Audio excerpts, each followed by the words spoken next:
Көтергене басыңды, күніңді босқа өткізіп бедің, тағдырың неге сыр айтты сараң, өмірдің барлық сәтсіздіктерін бақытсыздық деп кім айтты саған асауды мінілмейді деп, тұлпарды сүрінбейді деп, ақ көйлек кірлемейді деп, қара ешкім жүген ағаш қайтадан гүлдемейді деп.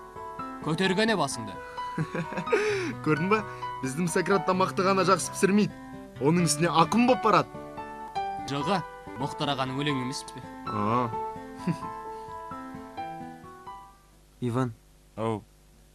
сен қазақшаны қайдан үйреніп жүрсің? Мен мектепте жүрген кезде бастауыш, баяндауыш, етістік, метістік дегендерің басыма кірмейтін.